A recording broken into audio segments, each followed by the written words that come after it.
Muito bem-vindos, estamos começando outro programa, A Casa do Chefe. No programa do dia de hoje, a receita tradicional italiana, o macarrão ao molho sugo, ganha o sabor dos vegetais, do aspargo e o aroma inconfundível do alho poró, com um toque francês que é o molho bechamel. Essa combinação vai levar para sua mesa um encanto de receita que você não pode deixar de aprender aqui comigo. Vamos lá? Para essa receita você vai precisar de 500 gramas de massa tipo grano duro, pode ser massa longa ou massa curta. Aqui nós optamos por um fettuccine. Você pode usar um linguine, pode usar um penne. O interessante é que ela seja uma massa chata ou uma massa curta, para que ela combine melhor e harmonize com o nosso molho. Vamos precisar também de 2 latas de tomates pelados sem pele e sem sementes, tomates com cassê. Você pode comprar os tomates tipo italiano, aqueles que já vêm em lata mesmo, ou pode fazer na sua casa, tirando a pele e as sementes.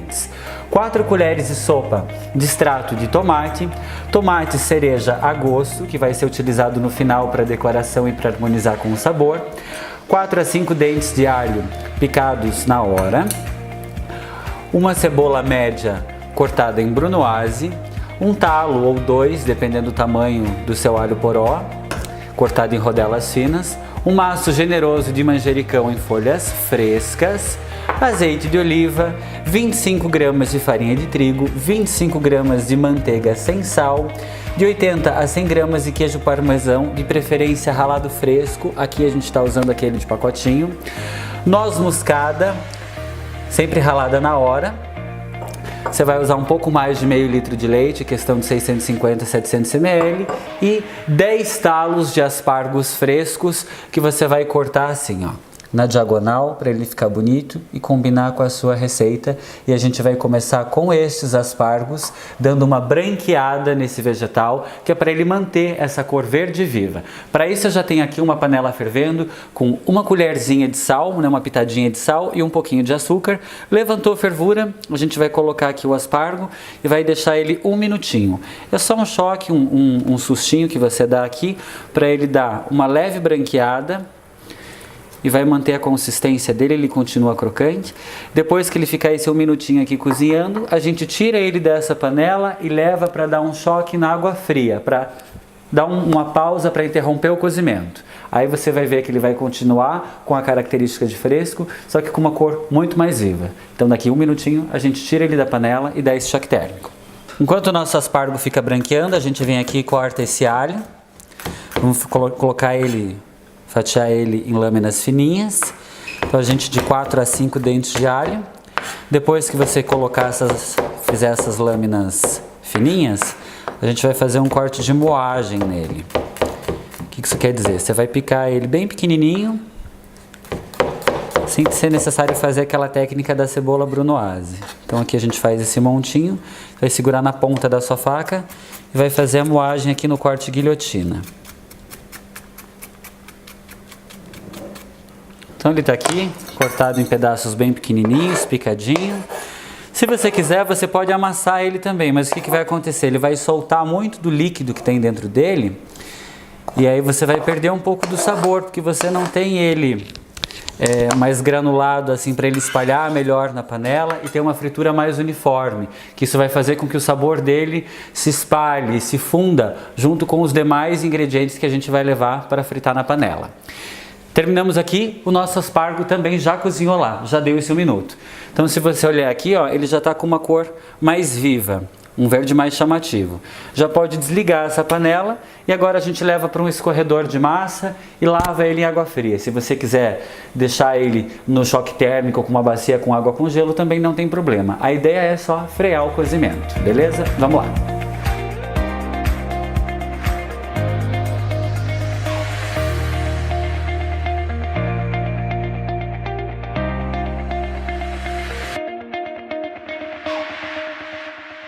Aqui eu já tenho uma panela pré-aquecendo, em fogo alto a princípio. Depois a gente vai baixar. Nessa panela vamos colocar aqui uma porçãozinha de azeite. Vamos esperar ele dar uma aquecida. E a gente vai refogar a cebola, o alho picado.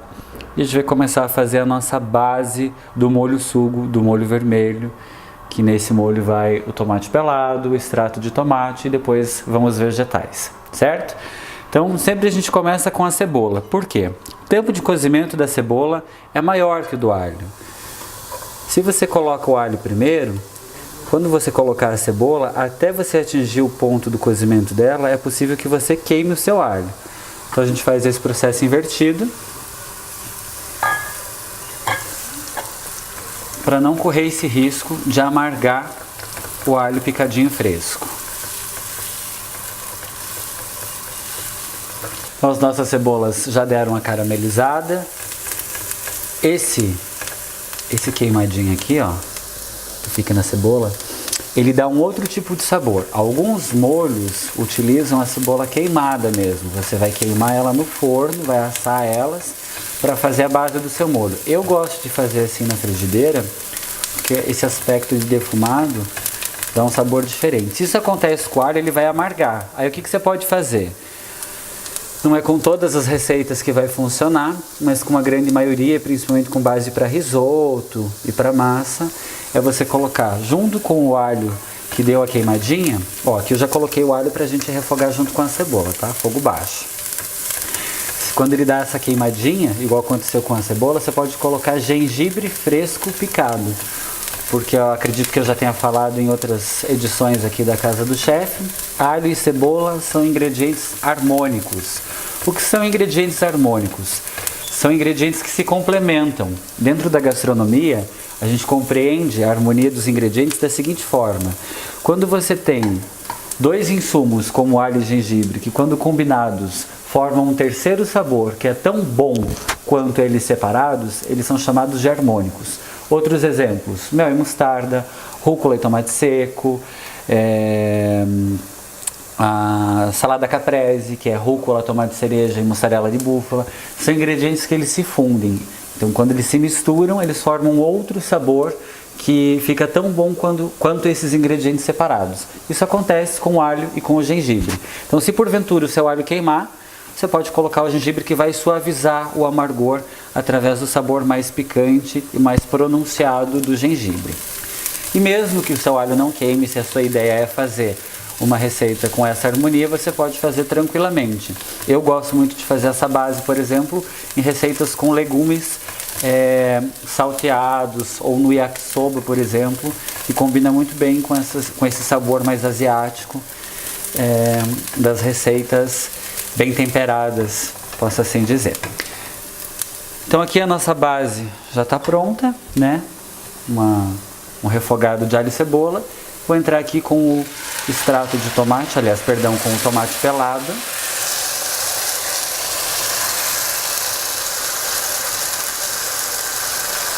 Vamos misturar a cebola e o alho. Fogo baixo, tá? E aí você vai conseguir um cozimento mais uniforme, não vai pegar no fundo, não vai ficar aquele tostadinho da panela que vai alterar o seu sabor. Então vamos mexer aqui um pouquinho, deixar incorporar o sabor dos dois. Vamos colocar já um pouquinho das folhas de manjericão aqui. E aí no final do cozimento a gente coloca um pouco mais. Também aqui vai ainda o extrato de tomate. Eu não vou colocar já porque eu quero que primeiro o tomate pelado, né, ou seria, se você preferir, o concassê, que é como eu falei lá no começo, sem pele e sem as sementes, que ele pegue esse sabor do alho e da cebola fritos. Se eu colocar o extrato de tomate agora, como eu estou usando o extrato de tomate industrializado, ele vai alterar o sabor desse cozimento. Então eu prefiro esperar um pouquinho e colocar aqui, por exemplo, agora só o manjericão, que vai perfumar a nossa receita, e depois entrar com esse extrato quando o molho já estiver saborizado.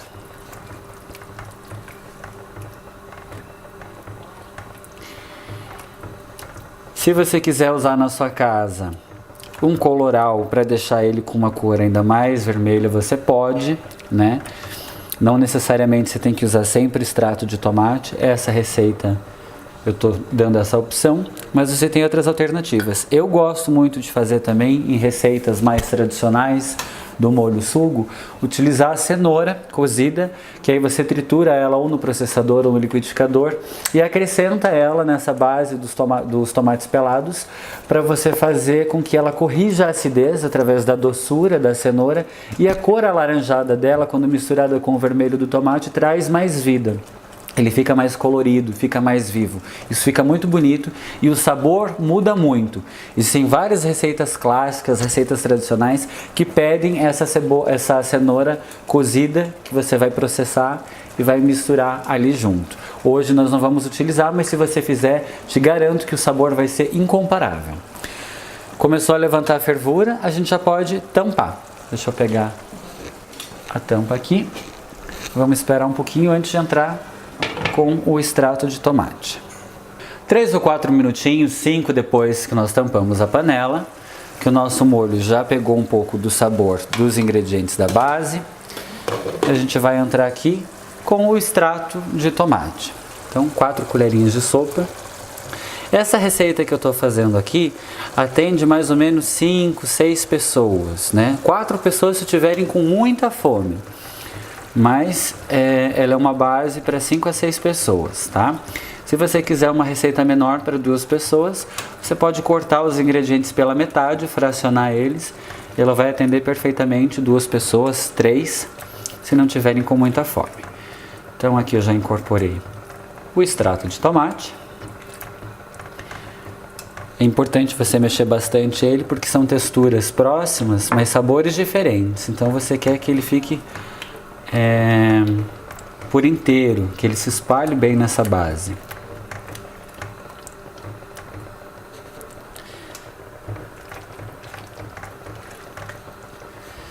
Também já vamos dar uma temperada aqui com sal.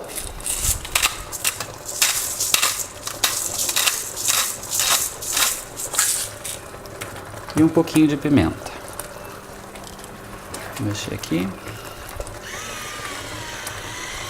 Pimenta do reino, aí fica a seu critério se você prefere usar a escura ou a clara. O sabor não muda muita coisa. Algumas pessoas preferem a pimenta mais clara porque acham que é mais suave.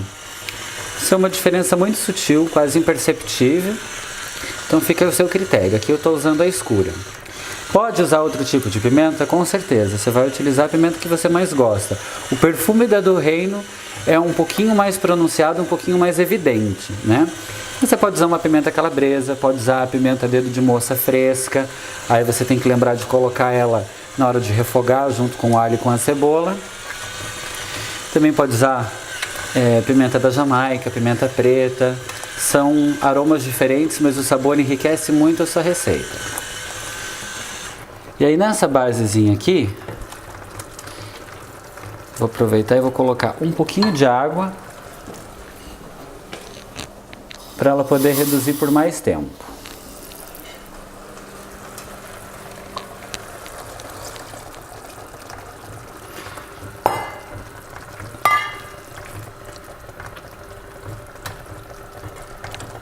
Se quiser colocar um vinho branco também não tem problema. Só que aí você espera para tampar a panela a partir do momento que o álcool evaporar. Você vai ter que deixar ela voltar a ferver, mexer ela por uns 5 minutinhos para esperar evaporar. E aí sim você tampa a panela. Então, fogo baixo aqui. Enquanto o nosso molho vai cozinhando, vai apurando, eu vou começar o preparo do nosso molho branco, porque agora esse aqui ele pode esperar o cozimento, tá?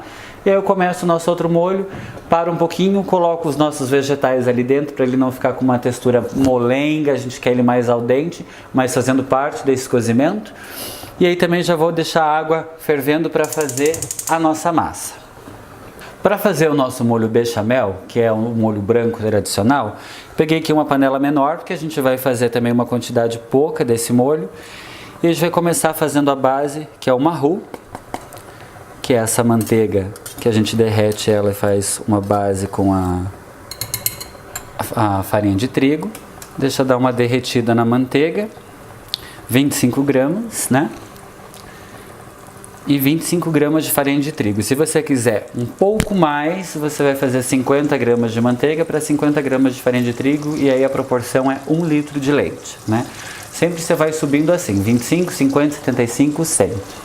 E aí vai aumentando a proporção do leite também. Farinha de trigo. Mexe rapidamente aqui para ela fazer a base. A textura é essa aqui. Deixa ela dar uma pré-cozida, mas não chega a deixar ela queimar, tá? Não para de mexer. Esse é um dos segredos da receita do molho branco, não se deve parar de mexer. Raros os momentos que isso acontece para você temperar, para você adicionar algum ingrediente ou outro, mas para ele não empelotar, não ficar aqueles grumos, você tem que sempre estar mexendo ele. Então aqui nessa base, há quem prefira usar o leite quente, eu uso ele em temperatura ambiente, coloco um pouquinho e vou mexendo delicadamente para ele ir diluindo essa base de manteiga e farinha de trigo, espessando ela e dissolvendo esses grumos que eu falei que ficam no fundo. Ó. Você vai vendo que ele vai ficando com essa textura mais cremosa, vem, coloca mais um pouco. Fogo baixo, né, para você evitar que queime a sua base. Se queimar, tem que jogar fora e fazer de novo, não tem salvação, ele é um molho muito sensível e que saboriza muito facilmente. Então tem que tomar muito cuidado para que isso não aconteça. Eu aconselho a fazer esse molho sempre utilizando um fouet, que é um batedor de clara desse aqui, porque como ele tem vários aros de metal e não dá para ser o de plástico, porque ele não vai ter essa mesma eficácia em desfazer esses grumos, justamente por isso, porque cada aro desse aqui consegue fazer quase como se fosse um garfo. Ele vai desmontando esses grumos, mas sem riscar a sua panela e com muito mais facilidade, porque ele tem as bordas arredondadas, então ele flui melhor no movimento da panela. Então vai colocando e vai desmontando os grumos aqui. Enquanto eu vou fazendo a nossa base do molho bechamel, eu vou chamar o nosso intervalo e no próximo bloco eu continuo a mostrar para vocês essa nossa receita que tem um sabor incrível. Espero vocês, até lá!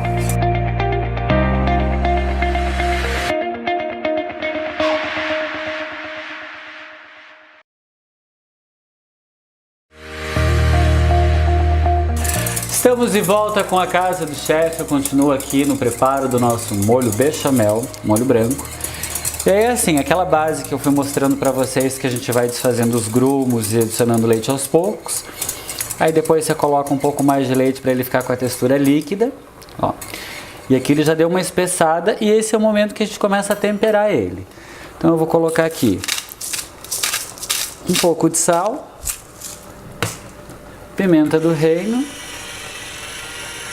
E aí aqui também já pode colocar a noz moscada, que você vai ter ralado ela fresca, né, previamente. Se quiser ralar aqui na hora não tem problema, mas tome cuidado para que você não deixe de mexer por muito tempo. Então aqui a gente mexe ela vai saborizar bem o nosso molho.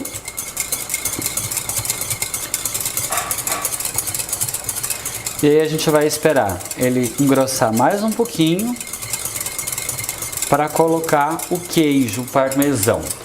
É interessante você usar ele ralado fresco, porque a textura dessa fusão do queijo com o molho, quando ele é fresco, ela é melhor. Ele fica mais puxa-puxa, ele fica com uma textura mais delicada, mais macia e aveludada, né? Já que nós temos uma base de manteiga para fazer o bechamel. Se você for utilizar o de pacote, o sabor vai ficar parecido, mas a textura talvez não fique igual, tá? Mas fica a seu critério. Não é que você não possa fazer com o queijo processado, só tem que tomar cuidado. Então não tem problema algum se você utilizar o queijo de pacotinho, né? É preferível utilizar o fresco, mas não vai te impedir de fazer a receita. Então aqui, ó, ela já está começando a dar uma espessada. Se você parar de mexer um pouquinho, você vai ver que ela está borbulhando. Então ela está condensando, né, reduzindo e espessando. Continua mexendo. Vou dar uma pausa bem leve aqui, vou até tirar ela do fogo rapidamente, porque até terminar ali, o nosso molho já reduziu e nesse momento já podemos colocar aqui as nossas rodelas do alho poró.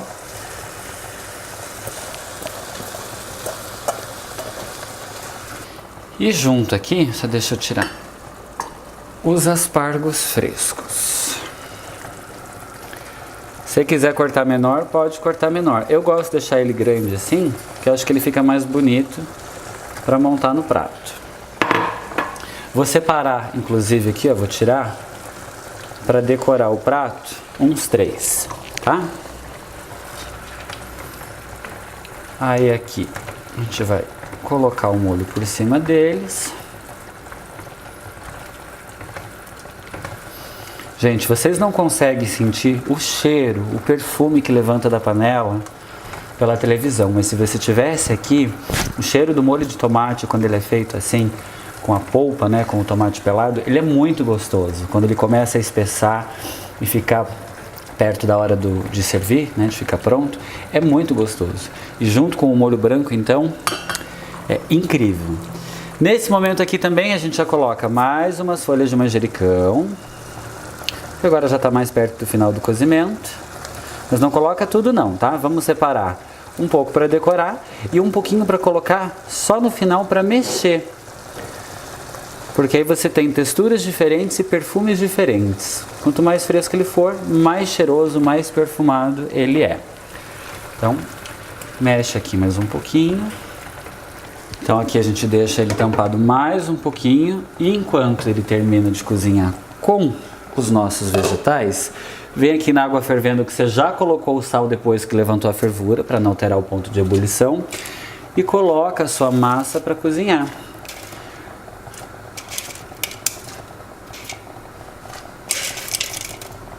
Essa massa que a gente está utilizando aqui, tipo grano duro, leva 7 minutos o cozimento. A gente vai colocar ela aqui e vai colocar um timer para não perder o tempo. Mais um pouquinho aqui.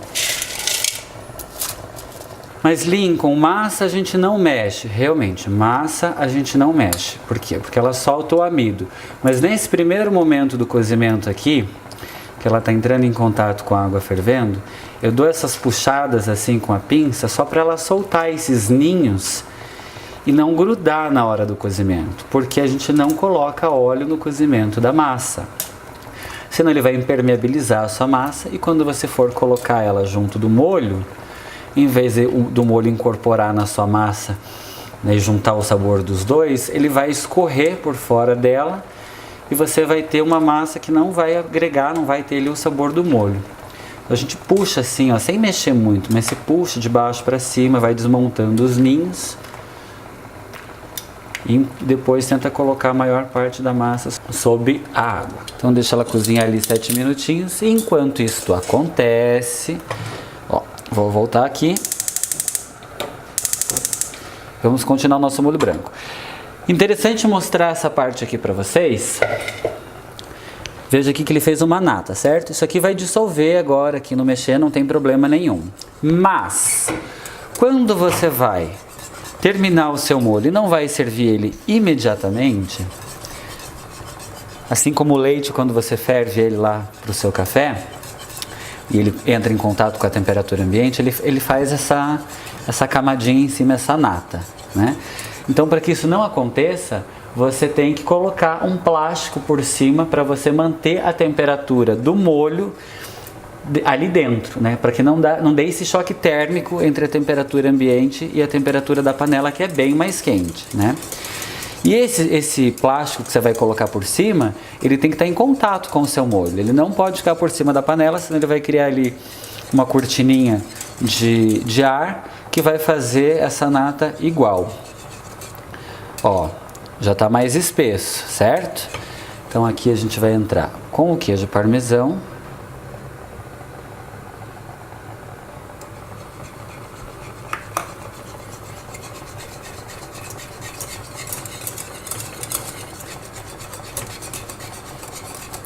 Quando você vai temperar o seu molho bechamel, então você pesa menos a sua mão no sal na hora que você está temperando o molho, para que quando você entre com o queijo parmesão, ele não sobressaia o sabor além daquele seu tempero inicial.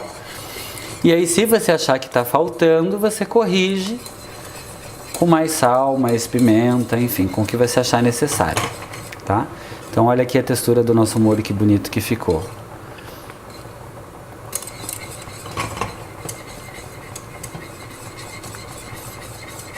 Vou mexer mais um pouquinho aqui só para ele continuar mesclando os sabores. E aí a gente desliga a panela e coloca o plástico que eu falei para vocês. Lembrando que esse molho branco, nessa receita em especial, ele é quase que decorativo.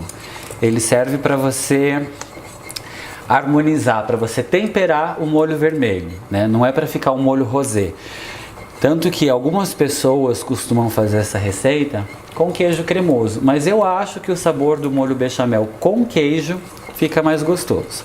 Então, ó, essa é a textura do nosso molho. Já vou aqui desligar. Mexe mais um pouquinho para ele não grudar. Não vou nem tirar da panela, que a gente vai usar ele já já. Então só vou vir aqui com um saquinho daqueles de verdura, de legume do mercado, ó. Já ensinei isso outras vezes aqui no programa, se você não acompanhou, não viu, tá aprendendo de volta. Coloca o plástico em contato com o molho.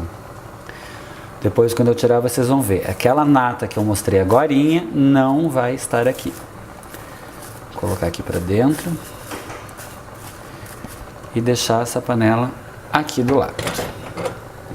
Certo? Deixa eu tirar aqui a baguncinha que eu fiz. Enquanto o nosso molho ali já está quase pronto e a nossa massa quase cozida. Nossa massa ficou cozida. Vamos escorrer ela aqui.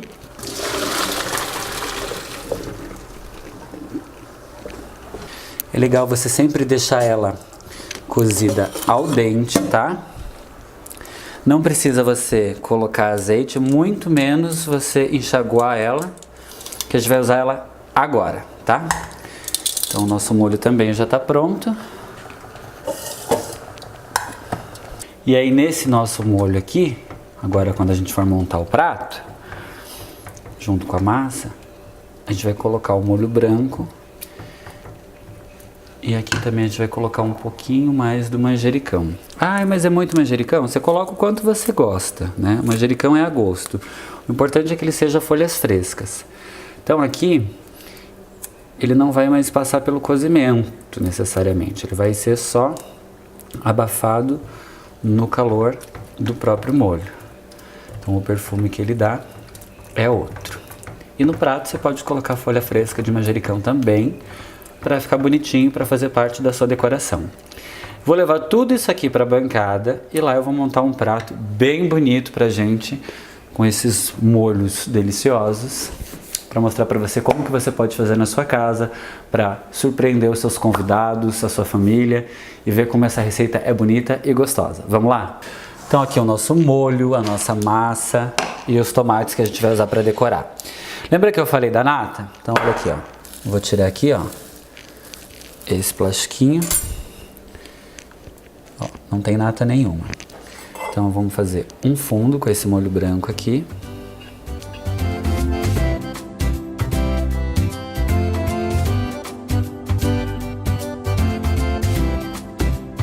Vamos colocar mais um pouquinho de molho branco aqui em cima, para segurar o nosso molho vermelho.